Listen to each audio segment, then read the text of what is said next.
वक्रतुंड महाकाया सूर्यकोटि संप्रभा निर्विघ्नं कुरु मे देव सर्वकार्येषु सर्वदा। मंगलम भगवान विष्णु मंगलम गरुध्वज मंगलम पुंडरीकाक्ष मंगलाय तनोहरि। अच्युतं केशवं राम नारायणं कृष्ण दामोदरं वासुदेवं हरि। श्रीधरं माधवं गोपिका वल्लभं जानकी नायक रामचंद्रम भजन। देखिए, शिव से ही जुड़ी शिव पुराण की कथा हम आप लोग को भेज रहे हैं। आप लोग सुनिए। जो शिव का नाम लेता है, शिव का चर्चा करता है, शिव तांडव करता है, शिव जी उसके हृदय में वास करते हैं। देखो, शिव जी का ऐसा पूजा है कि जो दानव मानव राक्षस गढ़ भूत पिशाच सब शिव जी का पूजा करते हैं, क्योंकि शिव जी ही देवों के देव महादेव कहलाते हैं। इतना तक कि शिव जी का पूजा विष्णु भगवान ने ही किया था, और जो विष्णु भगवान को चक्र शिव जी ने दिया था। तो इसीलिए पार्वती जी हमेशा जिज्ञासु रहती हैं कि हे प्रभु, हे भोलेनाथ, हमको जब शाम होता था कैलाश पर, जब शांति से भगवान महादेव बैठते थे तो अपना कथा सुनाना शुरू कर देते थे। तो पार्वती पूछती थी कि हाँ प्रभु, हमको सुनाइए, हमको सत्संग कथा बहुत प्यारा लगता। तो पार्वती जी माता पूछी कि सत्संग का महत्व क्या है। कहें पार्वती, तुम पूजा करो ना करो, मंदिर जाओ ना जाओ, अगर तुम सत्संग कर रही हो तो तुम सोच लो कि भगवान के निकट तुम पहुंच रही हो, भगवान के सानिध्य जा रही हो, भगवान तुमसे प्यार करने लग रहे हैं और भगवान तुमको तुम्हारे नज़दीक आ रहे हैं। तो इसीलिए सत्संग का बहुत बड़ा महिमा है। जितना पग चढ़ चढ़ के चल चल के आप लोग कहीं सत्संग जा रही हैं, कहीं भागवत हो रहा है, गीता हो रहा है, शिव पुराण हो रहा है, रामायण हो रहा है, जा रही, उतना अश्वमेध यज्ञ का फल मिलता है। क्योंकि बिना सत्संग का ज्ञान तो हो नहीं सकता। ये बताइए, जब तक हम सुनेंगे नहीं, जानेंगे नहीं, हम शास्त्र पढ़ेंगे नहीं, तो हमको शास्त्र में कहाँ से ज्ञान होगा। कोई कितनों कहे, लेकिन हमको ज्ञान कहाँ से? ज्ञान तो सत्संग से नहीं होगा। इसीलिए सत्संग का बहुत महिमा है। देखिए, बाबा विश्वनाथ की कृपा से हम बाहर हैं, उसके बाद भी भगवान हमसे करा दे रहे हैं। हमारे पास तो कोई ज्ञान बुद्धि नहीं, लेकिन हम सोच रहे हैं कि आप लोग सुनिए, दूसरों को भेजिए, लाइक करिए, सब्सक्राइब करिए। जितना लोग सुनेंगे उतना अच्छा है, और सुनने का महत्व भी बहुत ज़्यादा है, पुण्य भी ज़्यादा है। इसीलिए सत्संग का महिमा भी बहुत बड़ा है। तो अब पार्वती माता पूछ रही थी कि प्रभु, हमको ज्ञान दीजिए, ये चारों धाम का क्या मतलब है? यमुनोत्री, गंगोत्री, केदारनाथ, बद्रीनाथ, ये सब क्यों लोग आते हैं, क्यों दर्शन करने? इन लोगों का ये चारों धाम का वही कहें कि अगर ज़िंदगी में एक बार जो चारों धाम जाते हैं, उनका तो कोई अमोघ नहीं है, उनका पुण्य का कोई और अंत नहीं है। इसीलिए ये सब शास्त्र की बात है, बनाया गया है। तो पार्वती जी से महादेव बोल रहे थे, देखो पार्वती, हम तुमको एक बहुत बढ़िया कथा सुना रहे हैं कि श्रद्धा, विश्वास, भक्ति में कितना है। और भगवान कैलाश पर बैठे बैठे सब कुछ देखते हैं। जैसे खेत में महीनों महीनों नहीं नहाता था, खाली भगवान को एक कहता था भोलेनाथ मिलते तो उनका हम जटाजूट बनाते, उनको नहवाते, उनको खिलाते पिलाते। इतने में शंकर पाजी मुस्किया इतना खुश होते थे कि पूछिए मत। तो वही कहते हैं भोलेनाथ को, देखो पार्वती, तुम पूजा कम करो, श्रद्धा विश्वास होना चाहिए, मन से पूजा करना चाहिए। अब पता चला कि मेरा शरीर कहीं और है, मन कहीं और है। मन तो मेरा भगवान में लगना चाहिए। जिसका मन नहीं लगता है, भगवान उसका पूजा स्वीकार नहीं करते। मन से दोष पाप सब लगता है। इसलिए ये सोचना चाहिए मेरा मन कहाँ है। मन से कभी किसी के बारे में भूल के बुरा नहीं सोचना चाहिए, न बुरा बोलना चाहिए, न बुरा कहना चाहिए, क्योंकि उसका भी पाप मेरा बन जाता है। मेरा पुण्य चला जाएगा, पाप उसका आ जाएगा। इसलिए मन से भी नहीं बुरा किसी के बारे में सोचना है। तो अब पार्वती से बता रहे हैं कि देखो पार्वती, एक गरीब ब्राह्मण थे और उसको एक बेटा था। तो थोड़ा सा उसका खेत था, खेती में वो अपना क्या करता था कि अपना खीरा बोता था, वही बेचता था, दिन भर का दाल रोटी उसका चलता था। एक दिन करते करते जितना बिक्री होता था उतने में वो उसका दिन का खाना पीना चलता था। एक दिन क्या हुआ कि माँ बेटा दोनों गए खेत में, और खेत में खूब खीरा फरा था।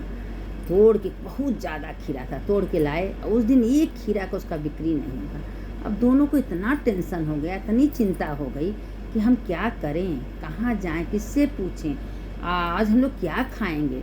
तो उसकी जो माता थी कहे, क्यों भोलेनाथ ने जीवन दिया है तो आहार देंगे, क्यों टेंशन लेके रखे हो बेटे, भोलेनाथ कहीं ना कहीं इंतजाम हमारा कर देंगे। और रास्ते में जा रही थी, सारे औरतें आदमी बैठे रहे, उसमें कथा चल रही थी। तो कहा बेटा ये जो खीरा है इस पेड़ के नीचे रख दो, महादेव देखेंगे, महादेव के ऊपर हम छोड़ दे रहे हैं, चलो हम लोग थोड़ा सा कथा सुन लें। कथा हो रहा है, कितना बढ़िया शिव पुराण हो रहा है, शिव पुराण का कथा पंडित जी बता रहे हैं, चलो हम लोग सत्संग में बैठ जाएं, कथा में बैठ जाएं। अब क्या हुआ इसमें कि अब वो माँ बेटे खीरा पेड़ के नीचे रख दिए और रखने के बाद वो कथा सुनने लगे। उस कथा पंडित जी सुना रहे हैं, कथा सुन रहे हैं। अब सुनते सुनते कथा हुआ क्या, अब सोचिए कि कथा सुन रहे हैं, उतने में कोई गरीब औरत आ रही थी, उसको भूख बहुत तेज लगा था, उसको कुछ खाने को मिला नहीं।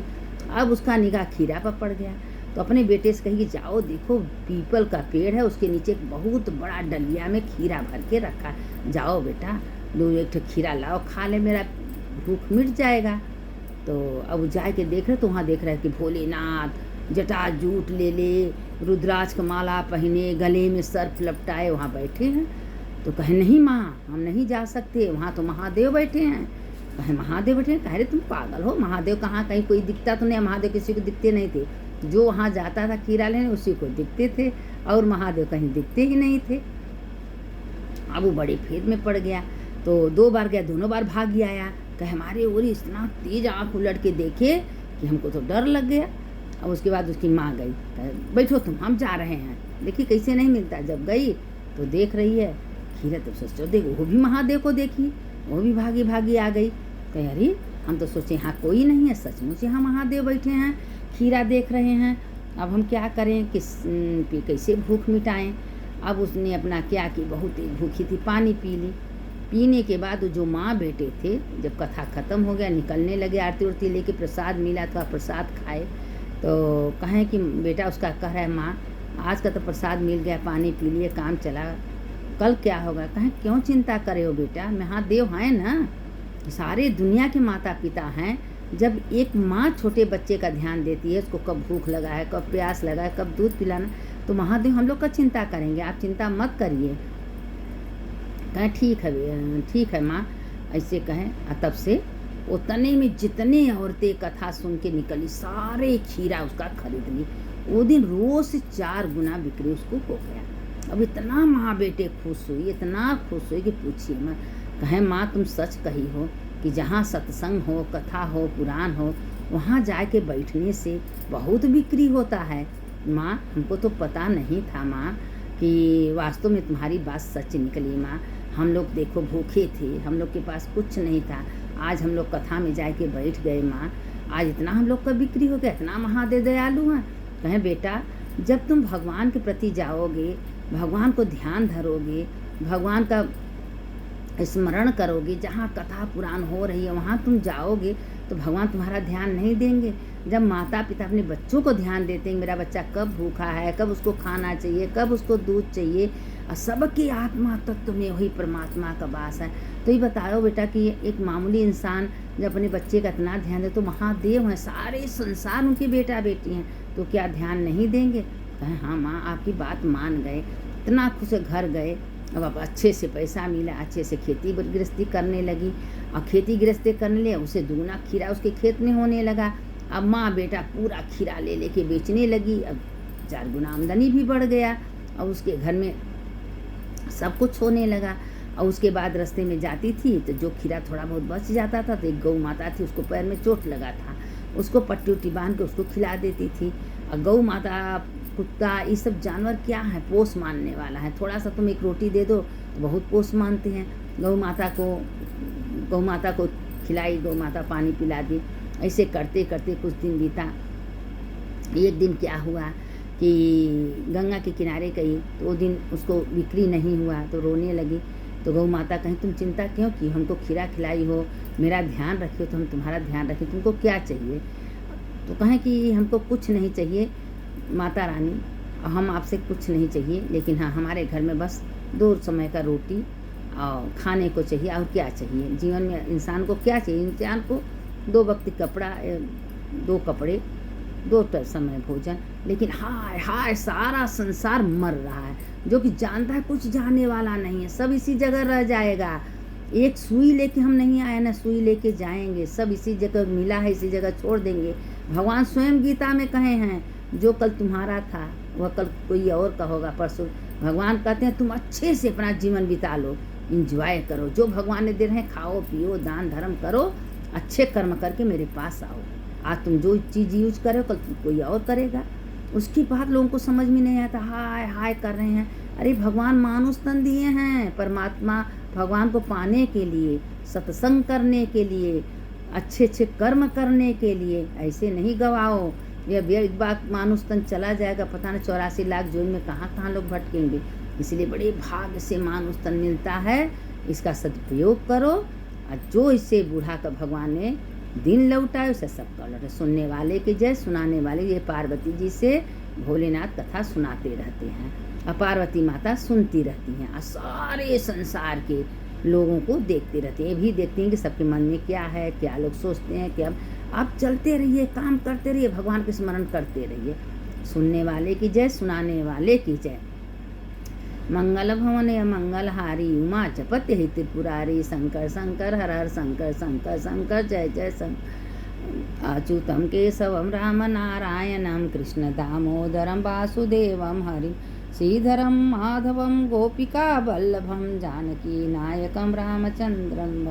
हर हर महादेव, घर घर महादेव। सुनने वाले की जय, सुनाने वाले की जय।